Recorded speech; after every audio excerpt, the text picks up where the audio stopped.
औज़ुबिल्लाहिमिनश्शैतानिर्रजीम बिस्मिल्लाहिर्रहमानिर्रहीम। शुरू करता हूँ अल्लाह के नाम से जो निहायत मेहरबान करीम और रहीम है मेरा रब। सभी सुनने वालों की खिदमत में मेरा सलाम कबूल हो। अस्सलाम वालेकुम वरहमतुल्लाहि वबरकातुहू। मैं ज़ाकिर निज़ामी फिर आपकी खिदमत में हाजिर हूँ। और जैसे मैंने पिछली क्लिप में कहा था कि मैं कुरान से ही हवाला दे करके कि अल्लाह ताला अपने कुछ ख़ास मखसूस बंदों को क्या पावर देता है और मेरा रब कैसे उनकी ज़ुबान, उनकी आँख और उनकी सोच और उनकी ताकत बन जाता है। मैंने मेरे अजीज़ों ये बात इसलिए कही कि कुछ लोगों को अपने अपने तरीक़े से इनकार एक ज़माने से हमेशा से होता आया है और दो रास्तों पे दुनिया ये सरकार दो आलम सल्लल्लाहु अलैहि वसल्लम के बाद पर्दा करने के बाद में बट गई और मौला अली शेर खुदा अलैहिस्सलाम के दौर से ही सारी चीज़ें आपके सामने हैं। लेकिन रसूल अकरम सल्लल्लाहु अलैहि वसल्लम अल्लाह के प्यारे महबूब मकबूल रसूल सरकार दो आलम सल्लल्लाहु अलैहि वसल्लम हमें सारे वो रास्ते बता गए, दिखा गए कि हम दोनों ही रास्तों पे चलें तो हमारी मंजिल पूरी तरह पार है। अगर एक शरीयत का भी रास्ता ले लें और सही तरीक़े से उसे फॉलो करें और ईमानदारी और सच्ची नीयत के साथ नमाज, रोज़ा, हज, ज़कात और अल्लाह की मखलूक से मोहब्बत करते रहें तब भी हम कम से कम जहन्नम से बच जाएंगे इंशाअल्लाह। लेकिन सरकार दो आलम सल्लल्लाहु अलैहि वसल्लम के सच्चे उम्मती बन जाएं, शर्त ये है। और उम्मती कौन है और ईमान वाला कौन है? सच ये है कि ईमान वाला वो है, मुसलमान तो कलमा पढ़ के ला इलाहा इल्लल्लाह मुहम्मद रसूलुल्लाह कोई भी हो सकता। ईमान वाला वो होगा जिसके अंदर ये कलमा उतरा और सच्चा उम्मती वो होगा जो सरकार दो आलम सल्लल्लाहु अलैहि वसल्लम से सच्ची मोहब्बत रखता है, उनकी आल औलाद से सच्ची मोहब्बत रखता है, साहबाए इकराम से सच्ची मोहब्बत रखता है और औलियाए इकराम से भी जो मोहब्बत रखते हैं। जो लोग औलिया इकराम को बुरा कहते हैं, मौला अली शेर खुदा से किन्हा रखी उन्होंने या किन्हा रखते हैं, वो कभी मोमिन नहीं हो सकते। मोमिन का चेहरा तो माशाल्लाह फूल की तरह खिल जाता है अहले बैत का नाम आते ही। तो मेरे प्यारे अजीज़ों, मैंने बात कही थी तो मैं अल्लाह के नबी नूह अलैहिस्सलाम से ही शुरुआत करता हूँ। जब नूह अलैहिस्सलाम की जो कौम थी उसने ही उन पर यकीन नहीं किया। यकीन से मतलब है उन पे यकीन ना करना अल्लाह पे यकीन ना करने की बराबर है।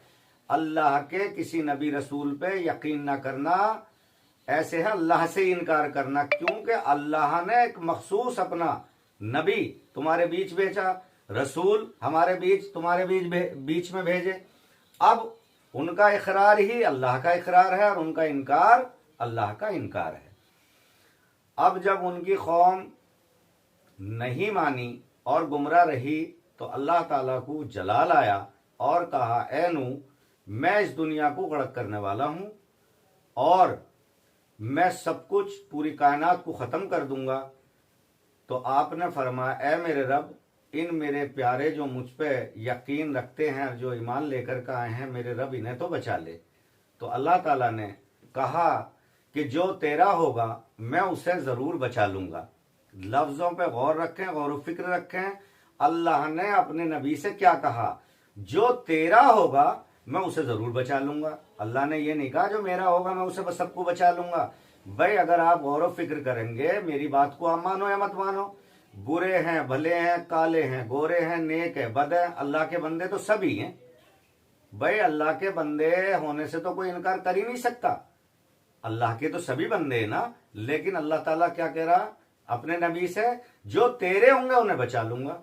अब देखिए आप, अल्लाह ने कह दिया, ए नूह, किश्ती बनानी शुरू करो। आपने लोगों से कहा कि ऐसे ऐसे होगा, दुनिया को अल्लाह गड़क कर देगा, मेरे साथ लग जाओ और किश्ती की तैयारी करते हैं। वही बचेंगे जो मेरी किश्ती में और मुझ पर यकीन रखने वाले होंगे। जो उन पर यकीन लाए हुए थे जो उन पर ईमान रखते थे और अल्लाह पे ईमान रखते थे उनके साथ साथ वो लग गए। एक जमाना लग गया, किश्ती बन के तैयार हो गई। अब जब तैयार हो गई तो अब कुछ लोगों के सर से पानी जब शैतान उतारता है ना, तो यूं कह लो जी, अगर यूं कहते कि बारिश तूफान आ गया या ऐसा होगा या बादल फटेगा तो समझ में भी आता कि कोई बाढ़ आ सके या तूफान आ सके। कह रहे हैं कि तंदूर से पानी निकलना शुरू होगा और ये दुनिया इतना, वो पानी बढ़ते बढ़ते बढ़ते बढ़ते इतना बढ़ जाएगा कि दुनिया गड़क हो जाएगी। हंसी मजाक उड़ाने लगे, आपको तकलीफ पहुंचने लगी अल्लाह के नबी को। जब कुछ और टाइम गुजरा तो उन लोगों ने उसी किश्ती के अंदर हगना मूतना शुरू कर दिया, टॉयलेट का काम उसी से लेने लगे। अच्छा जी, तो आपको बड़ी तकलीफ पहुंचने लगी।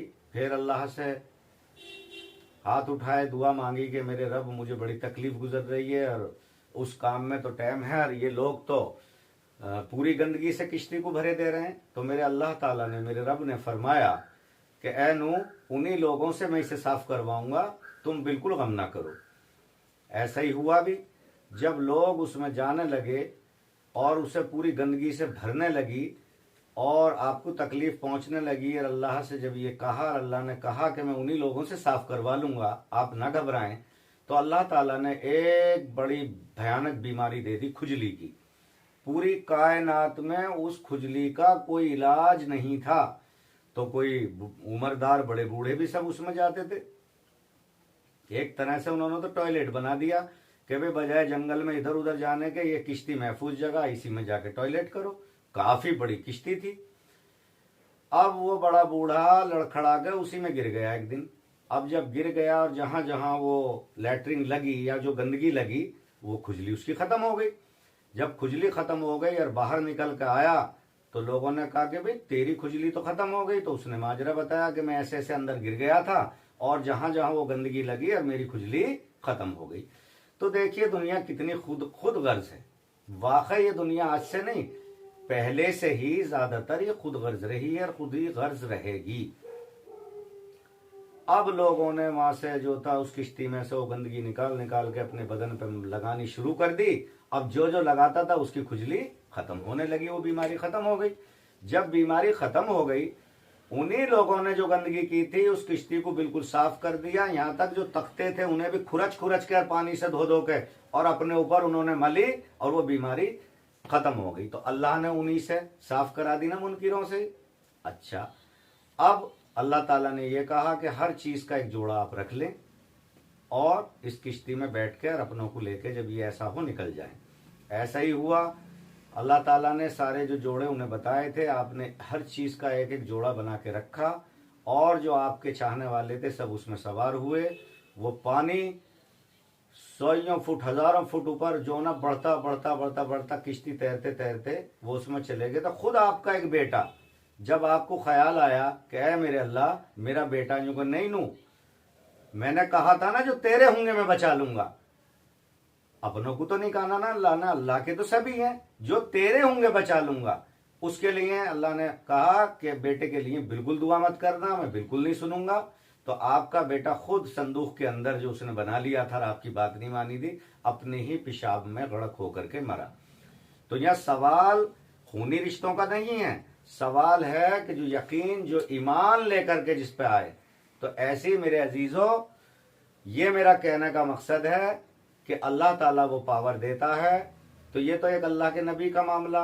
अब नबियों के और रसूलों के सरदार सरकार दो आलम सल्लल्लाहु अलैहि वसल्लम का अंदाजा कोई नहीं कर सकता। किसी को हकीकत का पता नहीं है कि आप की सारी जिंदगी भर तारीफें अगर पूरी कायनात भी जुबान से करती रहे तो वो तारीफें पूरी नहीं कर सकती। सारी दुनिया के दरख्तों के कलम बना दिए जाएं, सारे समंदरों के दवात बना दी जाए तो तब भी उनकी तारीफें नहीं लिखी जा सकती, जिसे अल्लाह ताला की हम्दो सना नहीं लिखी जा सकती। मेरे अल्लाह ने उन्हें इल्म का एक बहुत बड़ा दरिया और हमारे लिए रहबर, पूरी अल्लाह की कायनात के लिए एक रहमत, और इसीलिए रहमतुल आलमी हैं आप। मेरे अजीज़ों, मेरा फिर यही कहना है कि अल्लाह की मखलूक से मोहब्बत करें, अपने सभी भाइयों से मोहब्बत करें, बिना किसी धर्म देखे, बिना किसी ज़ात देखे जिसकी मदद कर सकते हैं मदद करें, नमाज रोज़े की पाबंदी रखें और अल्लाह की याद में लग जाएं। मैं फिर एक बार दावत देता हूं, अल्लाह की याद से बढ़ के कोई इबादत नहीं सिवाय उसके दीदार के। और ये भी आप यकीन रखें कि अल्लाह के रसूल के ही ज़माने से, उसी वक्त से शरीयत और तरीक़त, जो दो बातें मैंने शुरू में भी बताई थी, शरीयत से ज़ुबानी इल्म है जो मदरसों में देखिए पढ़ाया जाता, किताबों में पढ़ाया जाता, तरीक़त जो सीने बसीने मिलता है। या पहले लोग जंगलों में जाते थे, क्यों जाते थे? कभी गौर फिक्र करना कि जंगलों में लोग जाते क्यों थे? भाई आज जंगलों वाला ज़माना नहीं है, तो तन्हाई से मतलब था जंगल का कि तन्हाई में बैठ के अल्लाह की याद में लग जाओ। तो वही जिक्र अल्लाह की याद का मैं खाकसार आपको बताता हूँ, देता हूँ कि कुछ भी नहीं है, सारे दुनिया के कामों से निपटो और रात को लेटने के बाद ही तन्हाई में, जो किसी को पता न चले, अल्लाहू अल्लाहू फासन फास का विर्द सबसे पहले शुरू करें, याद इलाही में लग जाएं। उसके नाम से, उसकी मोहब्बत से तुम्हारा दिल नूर से रोशन हो जाएगा और तुम्हें उस रब की मोहब्बत हो जाएगी और फिर जो ना तुम्हारा बेड़ा पार हो जाएगा। मेरे अजीजों, मुझे भी दुआए खैर में याद रखिएगा। जो मुझसे रब्ता करना चाहे, मेरा फ़ोन नंबर है 9871 97 96 21 9871979621। मेरे अजीज़ों, दुआए खैर में याद रखिएगा। अल्लाह तुम्हें खुश आबाद रखे, दुनिया की हर मुसीबतों से, हर परेशानियों से महफूज रखे। अस्सलाम वालेकुम वरहमतुल्लाहि वबरकातुहू। अल्लाह हाफिज़।